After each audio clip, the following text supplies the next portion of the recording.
Scuola Padana. Eccoci qua, un'altra volta. Oggi volevo parlare diffusamente non del sistema generale scuola, di cui comunque parlerò alla fine con due articoli che sono apparsi sempre sul sussidiario. Volevo parlare di quell'episodio che è successo a Villa Santa di Monza, dove c'è stato un macello perché erano stati sospesi dall'asilo due bambini africani. Allora lì i giornali hanno riportato che c'è stata la rivolta delle mamme, senza mai precisare di quali mamme, quante mamme, eccetera, eccetera. Dopodiché, con mia grande sorpresa, io sapevo più o meno come poteva essere andata, perché avendo avuto in mano elementare alla media, sapevo che ci sono situazioni di caos gestionale dove non si riesce a metter mano, e che però tutti, maestri, presidi, hanno paura di finire sul giornale. Questa è la verità. E quindi non tendono a sopportare, le cose si aggravano sempre di più finché succede il macello. Allora, la protesta delle mamme, vigorosa, contro la sospensione di due bambini dall'asilo di Villa Santa. Un mese d'esilio forzato e niente festicciola di fine anno. Indignazione diffusa.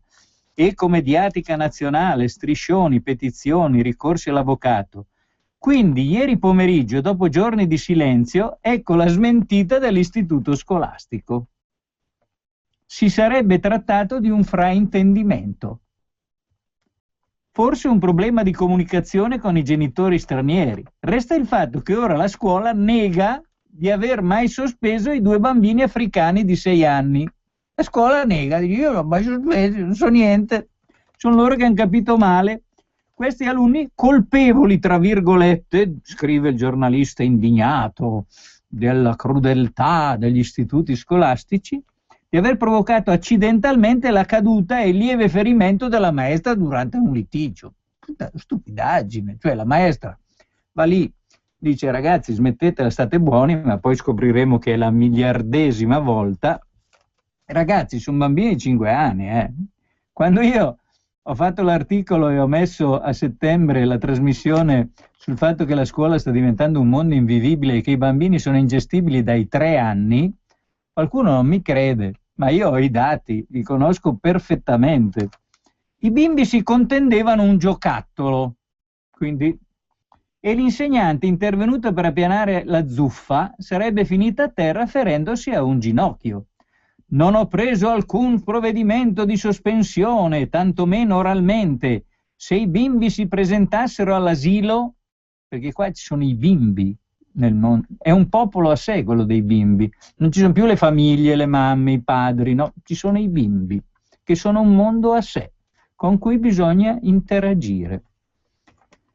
Spiega la preside della materna Arcobaleno Rosalia Natalizzi Baldi, assicurando che gli alunni possono rientrare quando vogliono. Gli alunni possono rientrare quando vogliono. Stiamo parlando di bambini di 5 anni. Non è che questa si rivolge alle mamme o fa una telefonata e dice signore, guardate che quello che scrivono i giornali non l'avete capito, voi potete portare il bambino a scuola. Finito. Il discorso sarebbe immediatamente finito. Invece no, si dice ai giornali che i bimbi, se vogliono, possono venire. Ma questo è il ceto dirigente statale che è stato creato da questo Stato, che è quello sostenuto da questi cittadini. Cioè, sia chiaro che non è che queste cose ci sono così.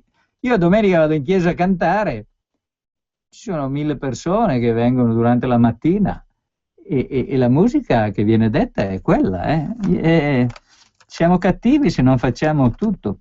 Io ho soltanto richiamato i genitori, dice, ecco, allora ecco la docente che è disperata chiaramente, dice la preside, io ho soltanto richiamato i genitori alle loro responsabilità. E come ha fatto? Vediamo cosa ha fatto, perché è interessante questa cosa, la doppiezza, no? Cioè noi siamo un popolo di gente doppia, che finge, che non dice quello che pensa quello che non dice, è tutto un casino. Io sono per la sincerità, senza muscoli, perché io odio i muscolares che poi quando c'è lì la telecamera se la fanno sotto. Quindi parole meno dure ma espresse con più convinzione. ma poi provvedimenti concreti che poi vi dico, perché io ho avuto queste situazioni e le ho trattate in maniera vincente, poi vi dico come. La dirigente scolastica finita nella bufera riavvolge il nastro e ripropone quel dialogo con i genitori che lei aveva registrato perché evidentemente c'era un casino continuo, probabilmente frainteso. Ho detto alle due mamme che avrebbero dovuto mettersi attorno a un tavolo per discutere dell'educazione dei propri figli con me, le maestre, uno psicoterapeuta e i servizi sociali. Quindi alle mamme la preside ha proposto una seduta di dibattito specializzato sulla educazione dei bambini. Ho detto testualmente che se non fossero state disponibili al confronto avrebbero dovuto occuparsi loro dell'educazione dei figli. Cioè, cosa vuol dire questo? Che i figli sarebbero stati espulsi dalla scuola. Perché se ti dico o tu vieni alle riunioni con me e assieme facciamo una strategia formativa, oppure ti butto fuori. Però non c'è il coraggio di dirlo perché è una misura che non si può dire, l'allontanamento dalla scuola di un minore, anche se non è scuola dell'obbligo, attenzione, perché fino a 6 anni non è scuola dell'obbligo, quindi è facoltativa e quindi probabilmente, a mio parere, da un punto di vista esclusivamente regolamentare, anche l'allontanamento di bambini ingestibili con normali procedure non dovrebbe essere così scandaloso e potrebbe essere un provvedimento assolutamente neutro. Però adesso ne parliamo un attimo di quali sono i provvedimenti possibili intermedi tra il prendere tutto e allontanare tutto. C'è il nodo della festicciola di fine anno tenutosi l'altro giorno con quelle 2 assenze significative.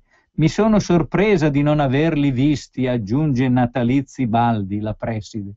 Cioè qui siamo nel mondo dove un ragazzino fa 500 ms al giorno, sms, dove ci sono i telefoni cellulari e tutti in ogni istante sono in comunicazione con l'universo, e la preside è stupita che non ha visto i 2 bambini alla festa di fine anno.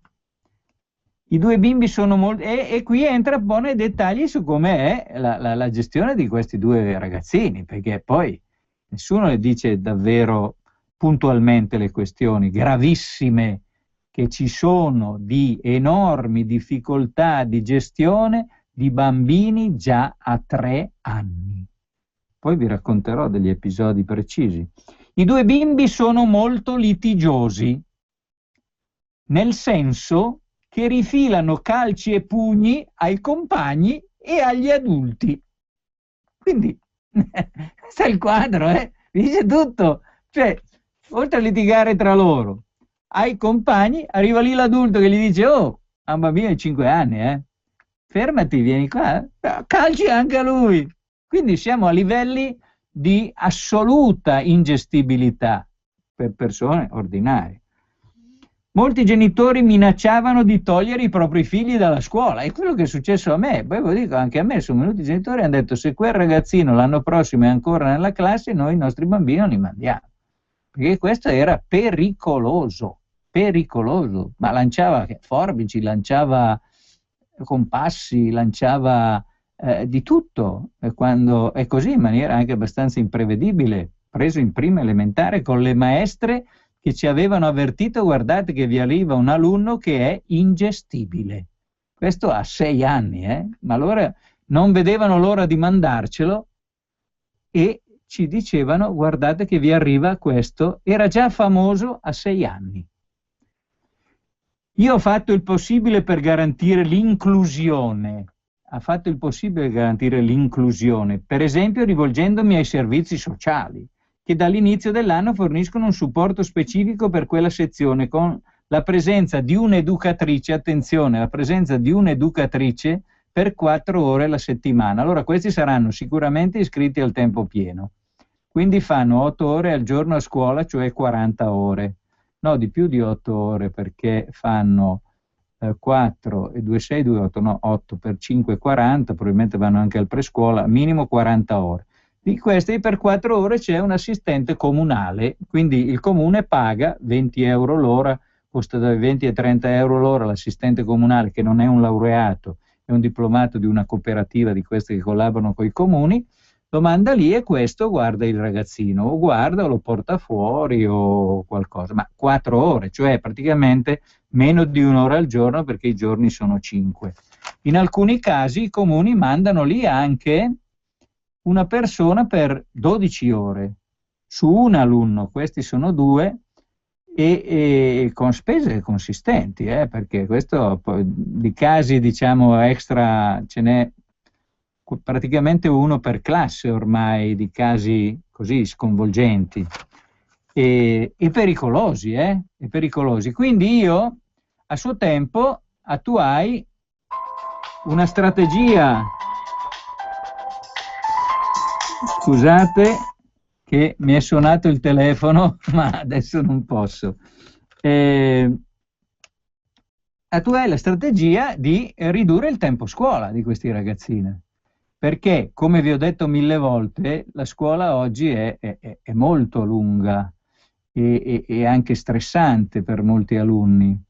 E quindi io proposi ai genitori e agli insegnanti di fare una riduzione di orario e di portare il ragazzino che visibilmente nella prima ora o 2 questo tipo che vi ho detto era ancora gestibile con la parola, cioè gli parli e quello ti guarda e risponde abbastanza a tono, più o meno a tono, a meno che non venga già arrabbiato, e gli insegnanti lo conoscevano subito a prima vista. È entrato a scuola già nero, già arrabbiato. Stiamo parlando di bambini di 5-6 anni, attenzione. Però normalmente le prime 2 ore così. Allora dicevo, se noi facciamo così, che lo facciamo venire alle 9:30, 10, con l'accertamento, perché poi dopo intervento di psicologo qua e là, il psicologo gli dava una pastiglia, aveva detto ai genitori di dargli una pastiglia. La telenovela è durata ben 5 anni, ben 5 anni l'ho avuta, e poi ho avuto il passaggio alla media di questo che però era molto simile, salvo essere diciamo a livelli molto più alti, ma la tipologia comportamentale, il modo di reagire eccetera era molto simile a quello di vari altri casi che io ho conosciuto, solo che in questo caso era pericoloso, perché lui a un certo punto andava anche dalla maestra e diceva: lo sai che io do la testa contro il muro e non mi faccio niente? La maestra in prima elementare dice: ma va? Ma davvero? Sì. Questo partiva con la rincorsa e pam, picchiava la testa contro il muro, cioè robe allucinanti. E poi dice: sai che se io mi brucio con un fiammifero non mi faccio niente? Ma va? Prendeva fuori il fiammifero dalla scatola, lo accendeva e se lo metteva la fiamma sotto un dito, e le maestre lo guardavano con gli occhi fuori dalla testa e impazzivano. Però per il primo anno lo gestirono con le buone maniere così, e lui cominciava, ce l'aveva specialmente con le bambine, questo picchiava soprattutto le bambine all'improvviso quando lui voleva stare con le bambine. Dopodiché fu fatta la certificazione di handicap, se vi leggessi la certificazione è assolutamente generica e generale, che potrebbe andare da un bambino lievemente disturbato, solo che c'è il gravemente disturbato dentro, ma come diciamo diagnosi descrittiva è molto lieve. La pericolosità per se stesso e per gli altri non viene assolutamente menzionata. Allora, pastiglia alle 10, allora veniva la mamma, lo facevamo entrare un paio d'ore dopo in modo che potesse reggere le seconde ore della mattina e con tranquillità, poi c'era l'intervallo, poi c'erano 2 ore al pomeriggio, però la mamma magari diceva: ma io la pastiglia gliel'ho data, però non sono sicuro che lui l'abbia presa perché non la vuole, la butta via. La butta via e perciò devo stare lì, e lui fa finta di mangiarla, fa finta di non mangiarla, eccetera. Vabbè, allora lì passa un anno, un po' di macelli, un po' di casini, dopodiché inizia una psicoterapia di gruppo, cioè dove veniva sentita la mamma, veniva sentito il bambino, eccetera, eccetera. Noi abbiamo fatto in modo di mettere insegnante doppio in classe per molte ore, delle 40, perché il padre invece insisteva perché il figlio facesse tutte le 40 ore e non andasse a scuola dopo, E allora abbiamo fatto il raddoppio su molte ore, utilizzando sia un 12 ore del comune, sia le 9 ore di compresenza che allora c'erano ancora, e quindi veniva fuori una bella ventina di ore di doppio. Abbiamo costruito uno spazio esterno dove, quando si vedeva che lui cominciava a diventare molto cupo e molto teso, lo si accompagnava, e nonostante questo succedevano sempre spesso degli episodi di contrasto forte, fisico, con la maestra, compreso il lancio di sassi. Tra l'altro lanciava sassi con una precisione, e una volta prese proprio in testa la maestra, ma con un sasso abbastanza grosso in cortile. E dopo, allora io insistevo, sostenevo gli insegnanti, dicevo di stare calmi, di prendere delle misure concrete, e questa di costruire una postazione sua dedicata era una di quelle, con avanti e indietro. E dopodiché con l'assistente sociale, ma allora prendiamo, qui ci vuole una psicoterapia più efficace, qualcosa che chiarisca, che ci dia delle indicazioni, dateci delle indicazioni, si diceva allo psicologo. L'ho detto, ma questa è una patologia particolare, adesso... Allora dice, finché l'assistente sociale mi dice, abbiamo trovato a Monza un specialista. Ah, dico, bene. Allora adesso una volta alla settimana il ragazzo andrà lì accompagnato da eccetera, eccetera, eccetera. Io, dopo 5-6 mesi, dicevo all'insegnante di sostegno, ma ci sono indicazioni, come sta andando? Ma sappiamo che va... sappiamo che all'inizio lo lasciavano fare quello che voleva. Prego, Prego, salve. Pronto? Salve, buona Padania. Buongiorno, dica. Lei dice della faccenda degli scolari. Io le dico che, diciamo così, 65 anni fa, aveva una maestra che tirava la penna. Pensi lei, Sì. Una zittella, Una zittella. Saluti. Saluti. Allora, stavo dicendo che siccome questi casi di conflittualità anche forte e anche potente sono in costante aumento, e fin dall'età tenerissima dei 3-4 anni, avere delle strategie mirate di gestione è fondamentale. E questa della possibilità di gestire l'alunno sia nel gruppo classe che il gruppo di massima tensione oggi. Il lavoro a classe intera è il lavoro di tensione massima, proprio per l'estrema varietà di situazioni che ci sono dentro un'aula, e per lo stato emotivo molto disturbato che cominciano a avere diversi alunni. Cioè gli alunni disturbati oggi in una classe, che sono in uno stato di ansia permanente, di grado più o meno alto, sono 3 o 4. In più a tutto questo si aggiunge la qualità dei docenti, che, come giustamente ricordava l'ascoltatore che ha appena chiamato, è in continuo calo. È in continuo calo. Qui al nord poi c'è la precarietà, l'alternanza frequente di insegnanti e tutti i fenomeni che abbiamo analizzato più volte. Benissimo, ma volevo riferirvi l'episodio. Oh, finalmente abbiamo lo specialista di Monza.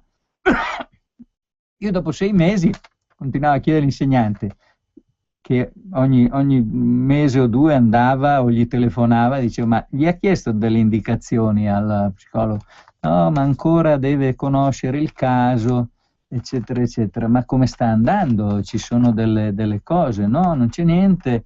Poi lui non risponde. Vabbè, dico, allora andiamo, la prossima volta vengo anch'io, andiamo assieme a Monza nell'ufficio, chieda l'incontro e vado con lui nell'ufficio dello specialista.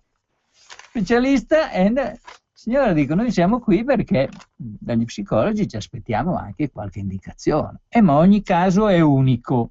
Sì, però anche il mio stomaco è unico, però se mi fa male vado dal medico che, conoscendo migliaia di stomaci, mi dice che potrebbe essere qualche cosa se mi fa male, e mi fa delle ipotesi.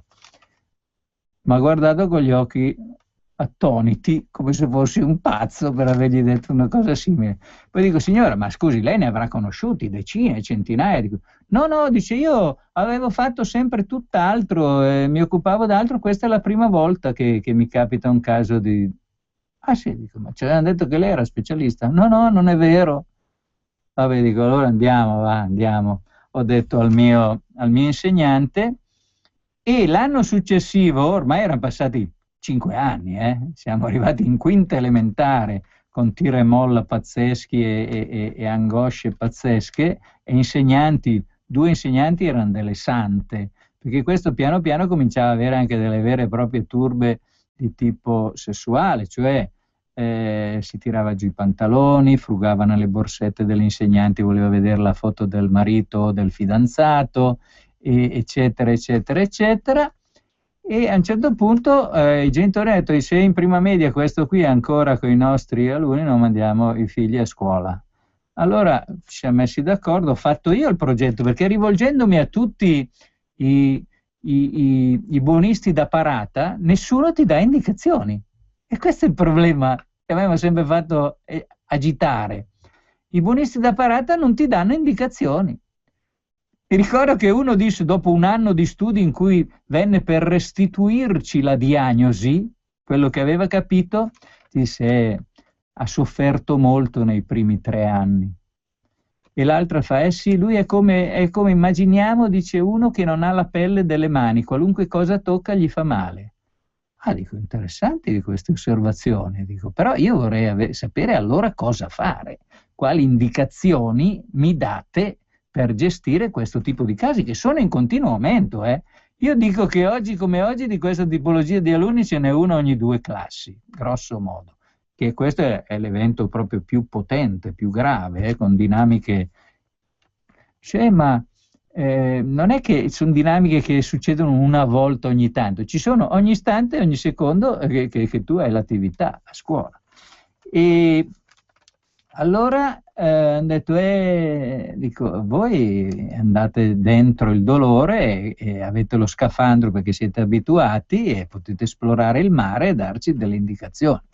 Oh, sapesse com'è profondo il mare. Ho saputo l'anno dopo che questo qui che mi aveva risposto così, sapesse quanto è profondo il mare, aveva cambiato mestiere, perché questi che lavorano permanentemente in questi settori sono settori sempre più complicati e intricati. Vi do l'esempio degli Stati Uniti. Negli Stati Uniti, dove queste situazioni ci sono da decenni, quello che va fuori di matto e col mitra e col fucile va a scuola e ne ammazza una ventina, ormai è la regola. Negli Stati Uniti ogni anno vengono ammazzati circa 25 docenti, da studenti delle scuole, quindi e noi ci stiamo avviando a un grado di tensione. Guarda, qui ancora questa, Seattle, sparatoria al campus, studente eroe evita la strage, doveva essere l'ultimo giorno di lezione di esame alla facoltà di scienze matematiche della piccola università religiosa di Seattle Pacific, ma è finita con una strage della follia. Aaron Ibarra, 26 anni, è entrato armato di pistola automatica e coltello nella hall dell'Ateneo e ha iniziato a sparare almeno una quindicina di colpi. La gente intorno a lui cadeva come birilli, un ragazzo è morto. Allora, negli Stati Uniti ci sono 2,5 milioni di persone nelle carceri. Allora, noi ne abbiamo 60.000 e siamo un quinto degli Stati Uniti. Cioè, 60.000 moltiplichiamo per 5, per essere a pari con gli Stati Uniti, con la nostra quantità arriveremo a 300.000, cioè per arrivare a 300 milioni. Negli Stati Uniti sono 2,5 milioni, più ce ne sono altri 5 milioni che hanno forme di soggiorno obbligato, firma nel cose, eccetera, eccetera. C'è un livello di tensione inimmaginabile per noi, che eravamo abituati al mondo pacato e bonario e che però chi vive. Io prenderei uno qualunque di questi che fanno i buonisti gratis e metterlo un giorno solo in una di queste classi e capirebbe immediatamente il livello di tensione gigantesca che si sta creando nella nostra società. Un livello di tensione spaventoso che non ha precedenti e che continua a aumentare. Oggi abbiamo la notizia, per quello che dico... io da un lato dico, Santa Crisi ci ha fatto scendere dal pero, perché qua tutti vivevano come se fossimo costantemente in ferie per l'eternità. Adesso avete visto, da Taranto arrivano lì a centinaia, a migliaia, li ha messi sui pullman, sono andati a Roma, hanno aperto il pullman e li ha fatti scendere, scaricati in un parcheggio, e poi i pullman sono andati via, lasciati lì. Cioè, il Meridione ha un modo suo di reagire alle catastrofi e al guaio. Ha detto, vabbè, tu Roma li vuoi, te li porto. Sarebbe interessante se tutti i centri dove arriva la gente li portassero lì, che cosa succederebbe? Che poi a Roma è un macello. Adesso c'è stato lo sciopero di 25.000 dipendenti, 25.000 più altri 40.000 delle aziende consociate, che prendono 300 euro a gratis, a pioggia, così. Questo nessuno lo sa, i sindacati sono per l'equità. Loro, se vedono che non c'è un trattamento uguale dei lavoratori, i sindacati impazziscono. Allora, l'equità in Italia non esiste. La maggioranza dei redditi è nascosta, è sotterranea. Sono le ricostruzioni di carriera fasulle, i pensionamenti da sballo, gli aggiornamenti, i cambi di qualifica, c'è tutto un giro che è più potente del rapporto di lavoro ordinario, dove uno sa cosa ha lavorato e sa che cosa l'hanno pagato. Per cui sta di fatto che lì a Roma perfino la Corte dei Conti ha dovuto dire: ma come, siete in deficit e date 300 euro al mese ai dipendenti a pioggia, no, a fronte non di straordinari, non di prestazioni particolari? È quello che chiunque di noi che ha lavorato nello Stato sa. Nello Stato mandavano dei soldi e mandano ancora circa 500 euro a testa, che dovrebbero servire a premiare quelli che fanno un po' di più o meglio. Io tutte le volte che mi sono messo lì con i bidelli, perché qui contano molto i dettagli proprio, quelli che nessuno dice, che io sono l'unico che li racconta i dettagli. Stranissima questa cosa. Io dico anche lo stipendio, nessuno dice quanto prende, quanto guadagna lo stipendio. Io l'ho sempre detto, l'ho detto anche in radio. Mi sono messo sempre lì, alla fine cosa succedeva? Che i soldi dovevi distribuirli uguali per tutti, inventandoti delle mansioni. Le mansioni, allora, ma allora se solo 5 bidelli su 20 prendono l'incentivo, gli altri si incazzano. Sì, e allora però quelli fanno di più. Fa niente, dividiamo il di più fra tutti. Allora c'è quello addetto alla posta, allora in posta ne facciamo andare 5, uno al giorno, uno diverso. Così poi l'incentivo posta viene distribuito tra tutti e 5. Ah, interessante. C'è quello addetto ritardi alunni che riceve un incentivo perché aspetta il genitore dell'alunno che non è stato ritirato, eccetera, eccetera. Lo dividiamo anche quello a turno, la turnazione, cioè si fa la turnazione del personale intorno all'incentivazione, perché così alla fine la distribuzione dell'incentivo c'è. Quindi una gestione dove si sa chi fa le cose, si sa, e chi fa le cose meglio è quello che viene incaricato di svolgerle davvero, eccetera, eccetera. Non regge, nello Stato non si riesce. Io ci ho provato 1000 volte e di fatto non avviene. Potresti farlo solo dando straordinario quantitativo, non qualitativo, cioè proprio chi si ferma di più.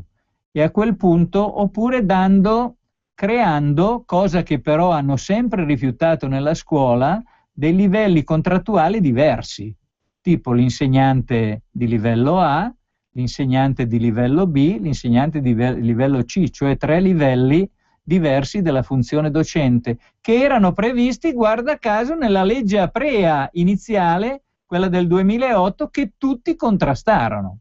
Tutti compresi noi, compresi noi leghisti.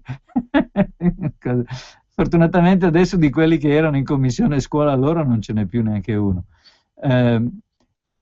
E lo stesso per i bidelli, ci vorrebbero anche tra i bidelli una differenziazione dei livelli contrattuali, perché se tutti hanno lo stesso livello contrattuale e c'è solo l'anzianità di servizio come criterio di avanzamento dello stipendio, non ci sono santi, va tutto così.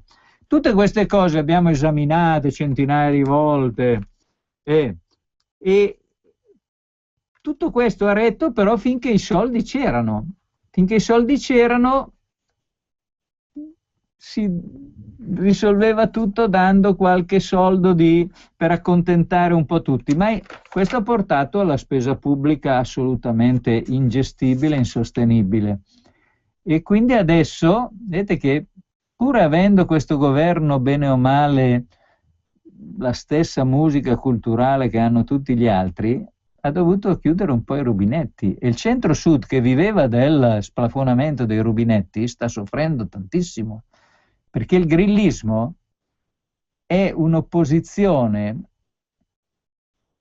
di tipo che rifiuta la riduzione della spesa pubblica e del flusso di risorsa al centro-sud. Cioè, a differenza dell'opposizione del nord che vorrebbe meno tasse e più libertà di impresa, nel centro-sud vogliono più spesa pubblica e sono arrabbiatissimi per la riduzione della spesa pubblica. Poi dicono, siamo incazzati perché loro hanno rubato. Sì, hanno rubato, ma rispetto a quello che hanno regalato al centro-sud per 30 anni, facendolo vivere a livelli che non erano possibili, è niente, è zero. Adesso in più stanno facendo arrivare 1000 desperados al giorno che aumenteranno in continuazione perché in tutto il mondo si sa che si viene in Italia. Tra parentesi, un mese fa circa vedo uno della vigilanza a un ipermercato nero, no? Io sono uno che parla abbastanza facilmente con la gente perché sono bonario come modo di fare, sincero. E allora vado lì e gli dico, buongiorno, dico, lei, ma cos'è? Dico, lei è un dipendente di ruolo qui del coso? No, dice, ho un incarico di 3 mesi e poi quando decade a volte me lo rinnovano, a volte no, ma adesso dice, siccome il lavoro è diminuito, mi sa che torno in Senegal. Ah, dico, ma lei come fa ad andare e venire? Dice, con l'aereo. E dico, ma costa caro? No, dice, parlava perfettamente in italiano, ci sono i voli che costano poco e si va. E allora dico, ma perché tutti questi che vengono in barca spendono 1000, 2000, 3000 euro e rischiano anche la pelle, perché non prendono anche loro l'aereo? Lui mette, ognuno ha una testa, fa lui. Però mi ha lasciato capire che alla fin dei conti il discorso è che se tu vieni con l'aereo poi ti devi arrangiare per trovare la tua sistemazione. Se invece vieni con la barca, speri e pensi e non arbitrariamente, è un pensiero abbastanza fondato, che poi lo Stato si prenderà cura di te. Questa è la differenza. E speri di avere lo status di asilante, cioè l'asilo politico con tutto quello che comporta. Perché se no venire in Italia da qualunque parte del mondo è facilissimo. Con 1000 euro ci vieni da qualunque parte del mondo. Basta un visto turistico che dura 3 mesi, fai il viaggetto, vieni tranquillo come un papa. Quindi, infatti, è questo il meccanismo vero che produce l'accesso rischioso in massa, perché l'accesso non rischioso non consente l'affiliazione rispetto all'assistenza dello Stato. Quindi è lì il nodo vero e questo lo sanno tutti loro, quelli che lo fanno, perché parte un barcone dalle coste della Libia e c'è un telefono satellitare che avverte Palermo. Palermo è a 1500 km dalla costa della Libia, parte la nave che va incontro per prendere il barcone appena fuori dalle acque territoriali, cioè a 40 km, 50 km dalle coste libiche.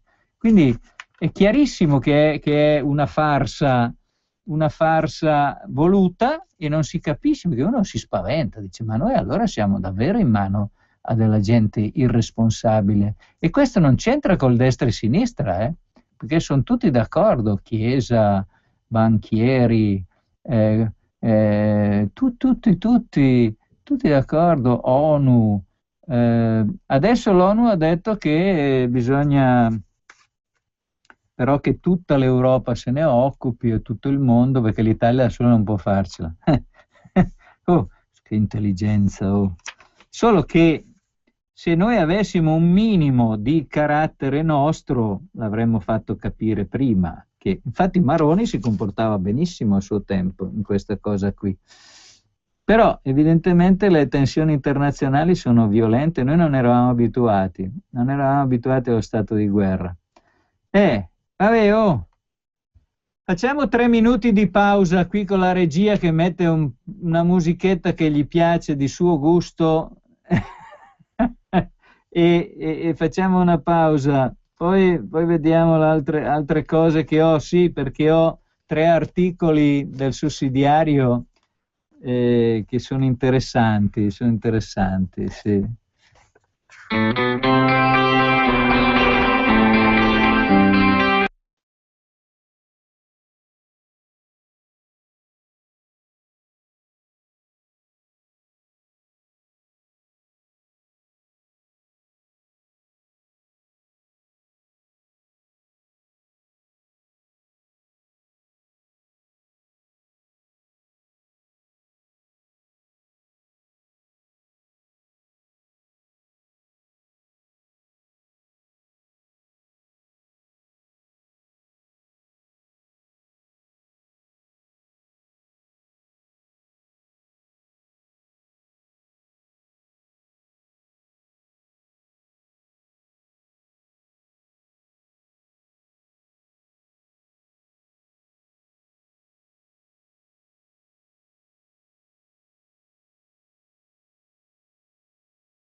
in onda. Allora vi leggo dei pezzi adesso di un articolo di Giovanni Cominelli, che scrive, a parte l'Eco di Bergamo, ha scritto libri, fa conferenze di filosofia, eccetera, ma scrive quasi regolarmente sul sussidiario.net e ha un modo di scrivere particolarmente efficace, bellissimo. Allora, si intitola, anche se io non sono d'accordo con lui nel caso specifico, perché lui indica un difetto della scuola che andrebbe risolto in un certo modo, mentre io ne indico poi un altro, però ammetto che lui è quello che scrive meglio di tutti. Sì, i nostri ragazzi escono a 19 anni dalla scuola e si avviano incontro al mondo come sonnambuli che camminano di notte su un cornicione. Posano i piedi su un terreno che non conoscono. Della storia economica, sociale, politica, culturale e intellettuale del Novecento intercettano soltanto qualche coriandolo.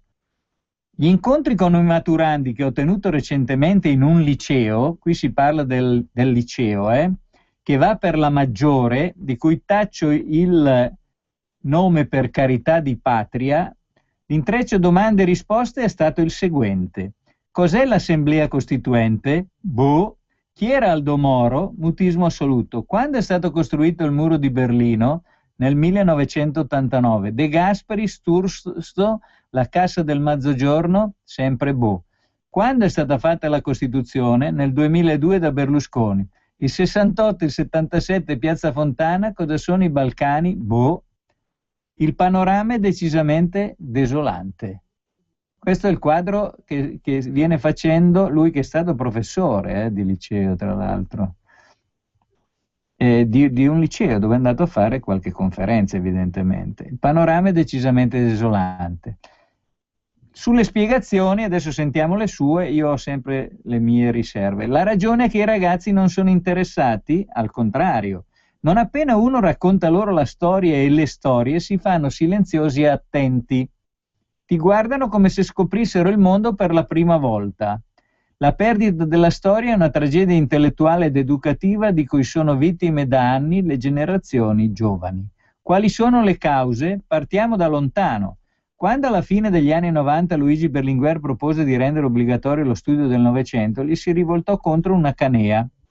Certi esponenti cattolici scatenarono una campagna capillare contro quella proposta in occasione delle elezioni europee del 99, sostenendo che essa portava dritto verso l'ideologia di Stato e verso l'indottrinamento ideologico. Dovendo scegliere tra il rischio di indottrinamento ideologico e quello dell'ignoranza crassa del Novecento, scelsero l'ignoranza crassa del Novecento. Forza Italia si fece portavoce nel Parlamento e nel Paese di questa posizione e vinse. Non vinse invece sull'indottrinamento. Gli insegnanti che indottrinavano ideologicamente gli studenti poterono continuare a farlo, dato che esiste la libertà di insegnamento, quale che fosse il periodo storico di cui si parlasse. In ogni caso, dopo la sconfitta di Berlinguer, ha preciso che Cominelli è uno che ha sostenuto adesso Maroni nelle elezioni regionali, fa parte di quell'universo che pur non essendo leghista ha sostenuto l'autonomismo e il progetto di Maroni. Gli insegnanti non vinse, in ogni caso, dopo la sconfitta di Berlinguer, gli insegnanti furono solennemente autorizzati a continuare nel culto del dio pagano del Sacro Programma. Ecco, questa è una cosa che non abbiamo mai approfondito molto. Sicuro, negli incontri ricordati sopra ho chiesto ragione ad alcuni insegnanti dell'abisso di ignoranza in cui precipitavano i loro studenti. La risposta è sempre la stessa: dobbiamo finire il programma. Sicuro, la realtà è che il programma non lo finiscono. In storia della filosofia si fermano all'Ottocento, in storia si arenano tra la prima e la seconda guerra mondiale, punto. Ma quando anche gli insegnanti ignorano che persino le direttive ministeriali non parlano più di programmi, bensì di indicazioni nazionali, di esiti in uscita, di competenze chiave, delle quali la storia è una delle 4 fondamentali, e di saperi di cittadinanza. Questo programma è un bel tema. Io me lo sono posto varie volte, perché se uno legge le indicazioni, solo che le indicazioni, a differenza dei programmi di prima, sono obbligatorie. Mentre i programmi erano un suggeritivo, adesso le indicazioni si chiamano indicazioni ma sono vincolanti. Cioè, in teoria, ogni insegnante dovrebbe toccare tutti gli argomenti che lì sono indicati. Ovviamente ogni argomento può essere fatto a volo d'uccello, oppure a passo d'uomo, oppure trivellato. E quindi il problema è vedere quale è la velocità di scorrimento sopra tutti i temi che sono all'interno del programma e quali eventualmente approfondimenti specifici si fanno su alcuni, ma non certo su tutti, perché se li devi fare tutti devi volare a volo d'uccello. Quindi non solo, ma 1000 volte ho detto che se si separasse la spiegazione dall'interrogazione, che invece oggi sono unite in modo patologico nella vita quotidiana delle classi, dove l'interrogazione è il centro e la verifica, non è la spiegazione e la conversazione il centro, se si separassero le due cose, e sarebbe una cosa facilissima, basterebbe fare le attività di verifica al pomeriggio, separatamente dalle lezioni al mattino. Prego, sentiamo l'ascoltatore. Salve, sono Fabio, chiamo da Milano, sono un insegnante. Sì. E, volevo solo leggermente puntualizzare questo discorso sulle indicazioni nazionali. In realtà, Preside, le indicazioni nazionali non sono proprio così. È vero che sono vincolanti, ma non si tratta di contenuti, si tratta, se non pochissimi, per esempio per alcune materie tipo filosofia si dice devono essere studiati questi filosofi, ma di quel filosofo non si dice quali opere, quante pagine. Esatto. Sono indicazioni che dicono le competenze che gli studenti devono avere in uscita, e purtroppo molti colleghi continuano a pensare, anche adesso che ci sono le indicazioni, sempre in termini di contenuti. Sì. Le indicazioni sono invece che cosa sai fare una volta che hai studiato i contenuti, non quello che hai studiato. Sì, Hai capito? sì. No, ma so Ecco. bene la E questo è il distinzione tra problema. conoscenze e competenze, ma stavo dicendo che pur conoscendo i temi, le tematiche che sono indicate, uno può andare a volo d'uccello su una tematica, può andare a passo d'uomo, può andare con la trivella, eccetera, eccetera, eccetera. Quindi tu vai a volo d'uccello e chiaramente poi come fai a materializzare le competenze della conoscenza della filosofia della Grecia classica. Cioè, si è creduto di poter vincere il nozionismo introducendo la logica della competenza, ma in realtà si è introdotta un'elasticità per alcuni e una difficoltà per altri. Prego, sentiamo il prossimo ascoltatore. Buongiorno, chiamo da Udine, io sono un insegnante in pensione di chimica. Prego. Però ci tenevo a farle sapere che lei ha perfettamente ragione quando parla dell'ignoranza dei ragazzi, perché a me ne sono capitate due con delle classi quinta superiore, no? Sì. Allora una volta ci ritroviamo in via Michelangelo Caetani, e anche io ho detto orco cane, qua ci ritroviamo dove è stato trovato il corpo di Aldo Moro, non ne sapevano niente, no? Sì. E io lì, la stessa cosa mi è capitato un anno dopo a Piazzale Loreto, no? Sì. E io lì ho avuto il colpo di genio, ho detto ragazzi, io insegno chimica, no? L'insegnante di materie storiche, materie letterarie, ho detto, sicuramente non ha tempo. Ho detto sapete cosa potete fare per sapere sia di Aldo Moro che di Piazzale Loreto? Andate su YouTube e guardatevi i filmati. Sì. Porca miseria!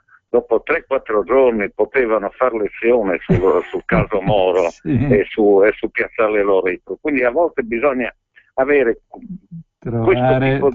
questo tipo di comunicazione, no? Sì, e lì è questione di fortuna. Insomma, loro vedendo con le YouTube non sapevano lunghissima. Su YouTube c'è tutto. Ci sono perfino io adesso. Va bene, grazie. Allora mi sta dicendo il regista che manca poco e mancano 2 o 3 minuti. No, approfitto per dire appunto che poco dopo il termine della trasmissione su YouTube potete trovare la trasmissione stessa ecco, andrebbe messo di solito basta mettere Scuola Padana Bianchini e escono tutte con la data. Però volendo si potrebbe anche mettere una parolina chiave più facile per interpretare il contenuto. Se si può, oggi cosa abbiamo fatto? Turbolenza all'asilo era un po' il senso dei primi 45 minuti. di dibattito sulla gestione dell'alunno difficile al terzo anno di asilo, cioè tra i 5 e i 6 anni. Turbolenza all'asilo, Bianchini scuola padana potrebbe essere il titolo giusto per farla trovare a tutti, compreso me, che domani mi chiede: ma quella trasmissione che hai fatto dove parlavi dell'alunno che è problematico, eccetera, eccetera, come si fa? E mi dimentico anch'io. È vero che se fossi una persona serissima, cosa che non sono, terrei per ogni trasmissione, prima o poi lo farò, io una scaletta con in parte il contenuto più dettagliato. Anzi, lo farò, così non ci sarà più problema e chi vuole Ecco, chi volesse mi può sempre scrivere, lo ribadisco, qualcuno lo fa, al mio indirizzo mail, che è preside.vice@gmail.com. Lo ripeto, per quelli che hanno preso in mano la penna. Io tra l'altro amo molto chiacchierare anche con chi la pensa al contrario di me, anzi tutto il mio sistema teorico l'ho forgiato proprio e temprato nel confronto con chi la pensava al contrario di me. Anzi, è un contrario che all'inizio non c'era, perché neanch'io all'inizio avevo delle visioni, delle sintesi come ho adesso. Quindi ribadisco, tutto minuscolo, preside.vice@gmail.com. E con questo direi che per oggi chiudiamo e ci sentiamo martedì prossimo. Arrivederci, a risentirci. Avete ascoltato Scuola Padana.